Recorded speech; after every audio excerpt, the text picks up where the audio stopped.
guys, welcome to Behind the Bunker, episode 34 here. Tonight is our special night. It is our PSP 2011 World Cup highlight show. We're doing it on a Wednesday night, guys, because Monday night we were still at our condo in Florida, and unfortunately the internet connectivity down there was less than satisfactory. So we decided to come back home to our proper studio, have some time in the editing booth to get everything ready to go, and put together everything that we have here. Now, I will tell you that we took an enormous amount of footage. We're going to get to most of it tonight, but judging by what I have, there's no way we're going to get to it all.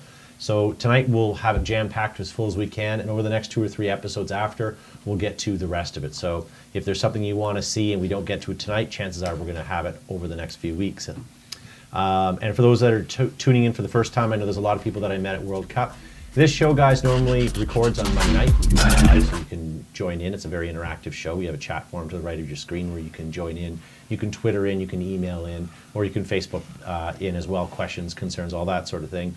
But if you're not watching it on Monday Night Live, you can watch it during the course of the week. We leave the show up every week, all week, so all you have to do is come back to BehindTheBunker.com and watch it anytime.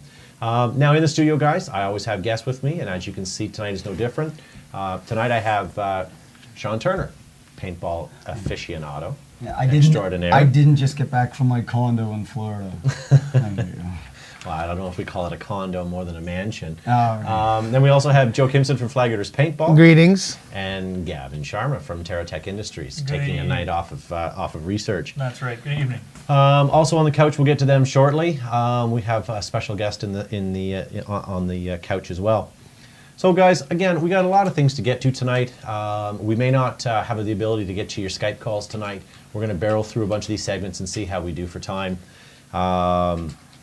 First of all, I guess I want to say that, World Cup, guys, I know Sean and Gavin didn't unfortunately get a chance to make it down. I know they watched some of the webcast and whatnot.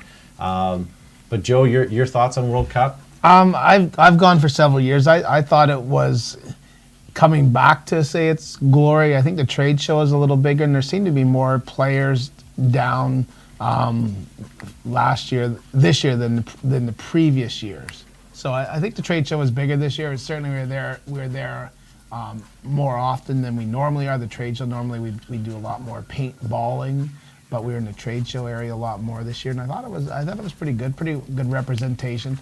Not a ton of new products, but the new products that we saw that we highlighted on the show tonight, I think are pretty cool.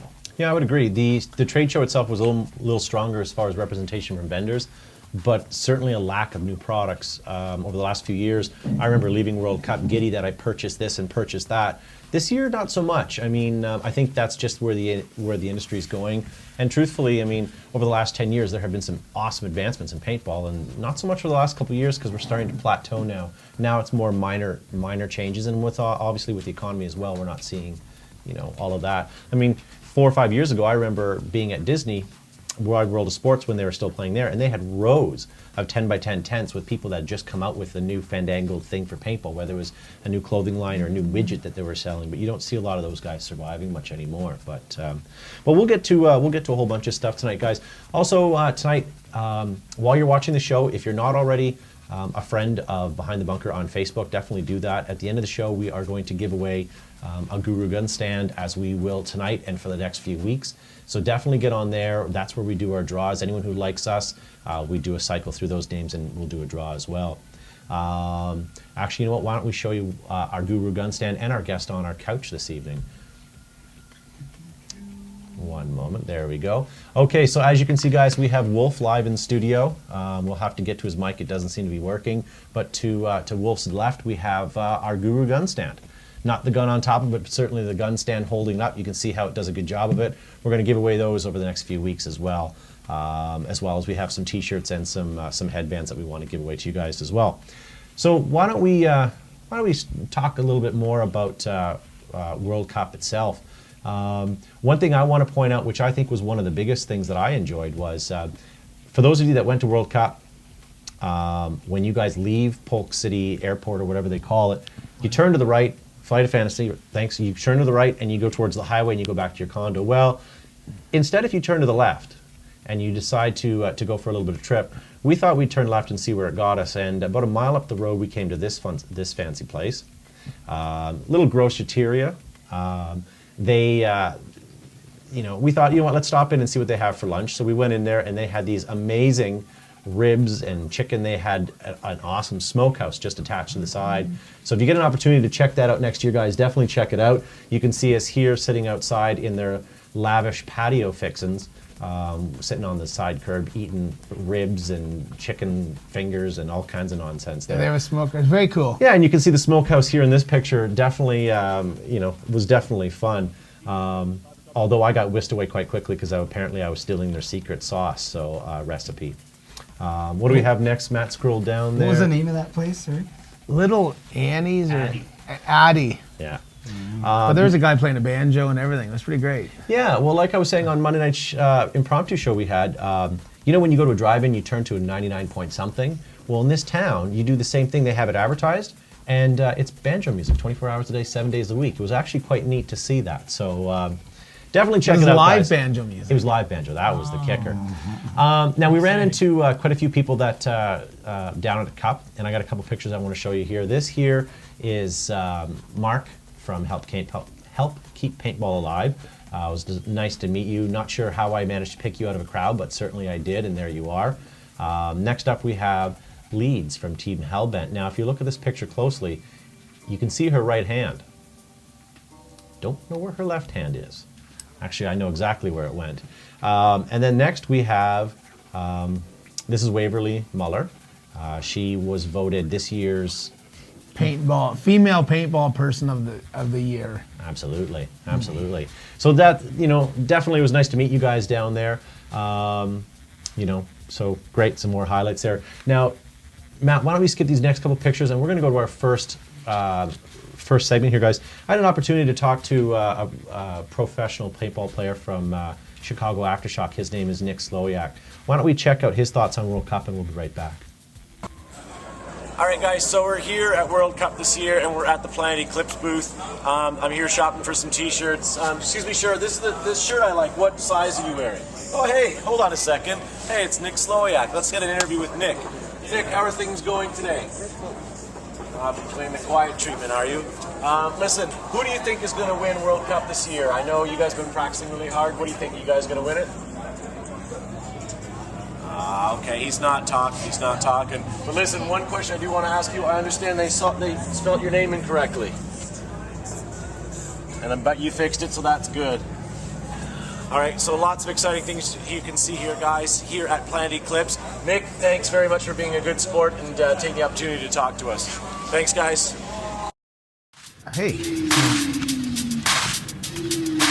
Okay, so as you can see, Nick didn't have a lot to say. Maybe he was disappointed that they didn't make Sunday, and understood because they definitely been working hard this week. But thanks, Nick, for taking out your time of busy schedule to talk to me here at Behind the Bunker.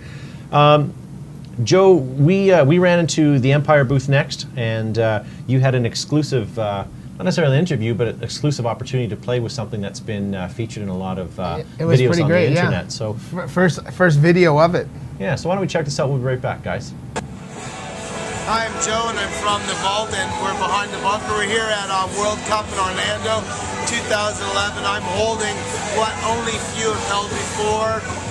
This is the Empire 250 caliber axe. You've seen it in Dirter videos. You've seen it in all the Empire videos. If you actually look right here, it says it's top secret, but there is actually a 250 caliber prototype paintball inside this.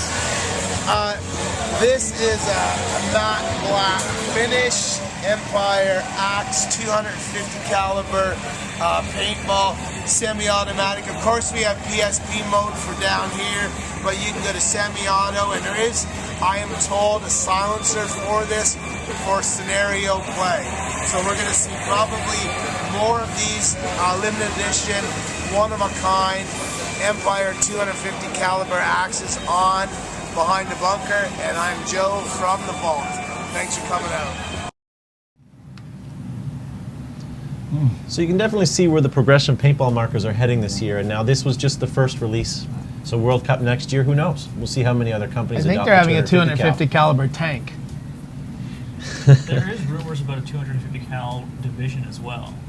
So we should see some tournament play with 250 cal. I'm pretty excited about that. And Supair is still working on the inflatables for it. I know they're working with inflatable airships to use as bunkers to hide behind. So we'll see how that works out. I saw the prototype. They had a prototype pod pack for the 250 cal paintball. So you carried 8 250 caliber paintballs on you, and almost looked like a Rubbermaid pack, and each one held its own 250 caliber. I believe paintball. I saw that on a Fruit of the Loom commercial. Well, those are Maybe great. he was one of the mascots. Maybe. Yeah, but if you're worried about bruises, certainly carry more 250 cal paintballs on you. Wow. Yeah. So next, guys, let's check out this next video here. This is, I met somebody this week at World Cup, and we're going to start a relationship with our show. Check it out, guys. All right, guys, so we're here at PSP World Cup 2011, and we are with our new friend Israel from Social Paintball. How are you, Paintball, I'm good. So, guys, you're going to happen to notice over the next few weeks, we're going to have a lot more content on our show from Social Paintball. Social Paintball being one of the largest media providers out there in the paintball world. Very excited, as well as if you want to see some of homegrown segments from Behind the Bunker or any of our episodes in the future, you can check them out. So check out socialpaintball.com, as well as what's your Facebook page? Facebook.com/paintball videos. There you go. So check it out, guys. And over the next couple of weeks, we're hopefully going to do some giveaways as well with Social Paintball. So check it out. So as you can see, we've made a bit of a relationship with Social Paintball. I guess they've been eyeing me up for a long time and thought I was cute and couldn't work up the courage to talk to me. But now that they have done it, we are now sponsoring, Social Paintball is going to sponsor the Social Paintball Couch. So every week, guys, we're going to have some new guests on our couch. This week we have Wolf and the Guru Gun Stand, but certainly next week we're going to throw on a couple more people and do some interviews over the next couple of months. So thanks to Social Paintball. And one thing I will say for Social Paintball, they've got some awesome videos out there, so definitely check out their websites. Social. They're very social. A little too social, actually. And you're going to be able to watch Behind the Bunker in Rewind on their YouTube channel, so you'll be able to watch that at any point in time as well. Yeah. So, why don't we, normally guys, for those of you that are new to the show, we have a segment that usually starts off our show. It's Tom the Tomcat Cunningham with the Cat Shack Report. He usually takes 3 or 4 of the most up-to-date news stories and puts something together for us, and he's a feature on our show. So why don't we get to him now, and then we'll be right back with a ton of other things that we have from World Cup.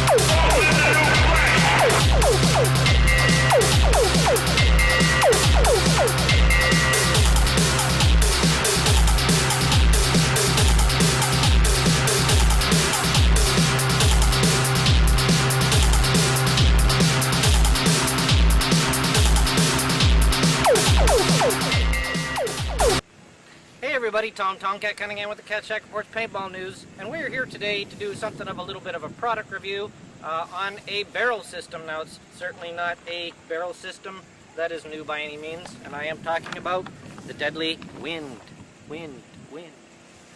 Beautiful carbon fiber barrel. This one in particular here is a 16-inch barrel. Now, what's new about the Deadly Wind barrel is this unit right here. That's right, these guys have come out with an Apex-ready barrel system to go right on the marker itself. Check that out. Now, what I particularly like is that you can actually just slide this thing on here, just like so. All right, and then with just a simple flip, bam, it's on there. I've used Apex for a lot of years, swear by them. They are a pretty good thing to have on your marker if you really want to reach out and touch somebody. And what we're about to do here, as you can see behind me, is we've set up something of a little bit of a target shoot. Each of the barrels there represent 20 feet. So we've got an 80-foot target to be firing upon, and we're going to check it out and see how much of a nice tight grouping we can get out of this Apex and this Deadly Wind barrel right now. So let's do this.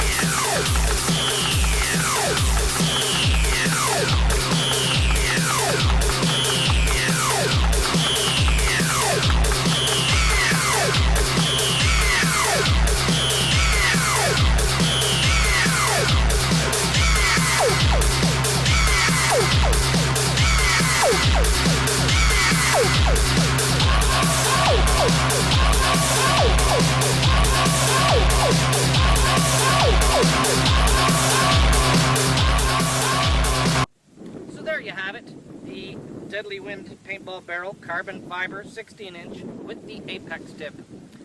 I think that this thing actually performed awesome. It certainly did reach out and touch somebody. It's very accurate. I was very happy with how it performed, just firing it off there, as you can see behind me. Very nice tight grouping of paintballs. It did hit what I was shooting at. That's all you ever want out of a paintball barrel, isn't it? So, Deadly Wind paintball barrel with the apex tip. That's Tom Tomcat Cunningham with the Cat Check Reports Paintball News. See you guys on the field.